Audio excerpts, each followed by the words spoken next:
lors de la remise des trophées après le triomphe de Roger Federer en 5-7 devant Marin Cilic, le maître de cérémonie tente de faire un peu d'humour en mentionnant que tous les superlatifs avaient déjà été utilisés pour décrire le Suisse et que ça ne valait plus la peine d'essayer.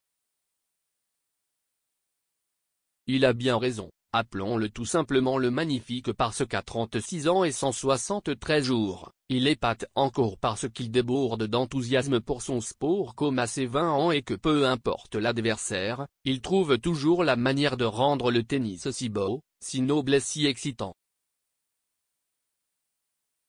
Ce bougre d'homme réinvente le jeu grâce à sa légèreté, son style épuré, ses accélérations fulgurantes et ses services d'une précision diabolique. On dit toujours que pour être maître de quelque chose il faut savoir régner en maître.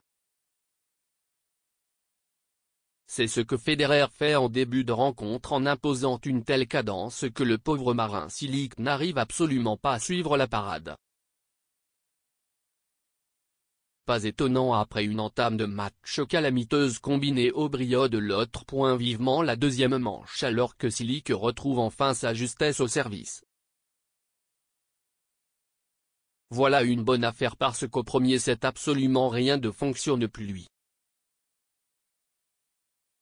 Malgré le fait que le niveau de Roger baisse un peu, le Suisse s'offre tout de même 3 balles de bris sans arriver à en profiter. L'occasion à 4-4 aurait été belle et lui aurait rendu la vie beaucoup plus simple puisque Roger aurait tout bonnement enchaîné en servant pour mener 2-7-0. Donnons cependant le crédit à Marin qui se fait grandement valoir en dominant plusieurs échanges en fond de terrain pour ainsi arracher le deuxième set au bris d'égalité. Le Croate a pas mal plus l'air d'un troisième mondial durant cette manche. Sans doute un peu frustré d'avoir perdu l'ascendant, Federer réagit tel un phénix qui renaît de ses cendres avec des schémas de jeu plus offensifs pour reprendre le haut du pavé et le contrôle du match. En peu de temps, Roger remporte la troisième manche pour mener 2-7-1 tout en surfant cette belle vague de succès dès le départ de la quatrième manche en brisant d'entrée et en menant 3-1. La victoire lui tend les bras, mais finira par lui glisser entre les doigts à ce moment-là. Contre toute attente, Cilic refuse de jouer le rôle du poulie d'or, il s'accroche et produit du merveilleux tennis rempli de créativité, puissance et maturité. Federer est bafoué, perdu et dominé alors qu'il vient surtout de laisser filer le momentum. Cilic se voit offrir une autre chance de se faire valoir et il en profite pleinement. On s'en va au cinquième set. Être animé par la quête de l'histoire veut aussi dire que les exceptionnels trouvent très souvent la manière pour arriver à leur fin.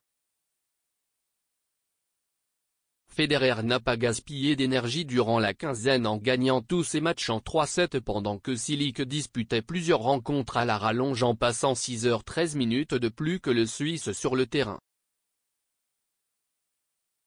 Toute cette débauche d'énergie finit toujours par paraître.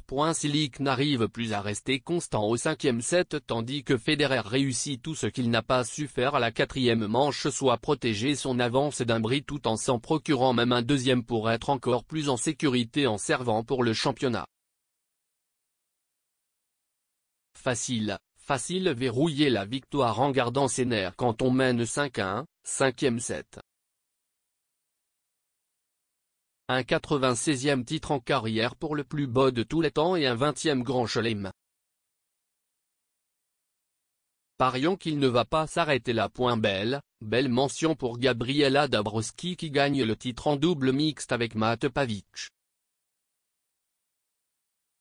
Waouh, notre Canadienne triomphe pour une deuxième fois en Grand Chelem après Roland Garros l'an dernier.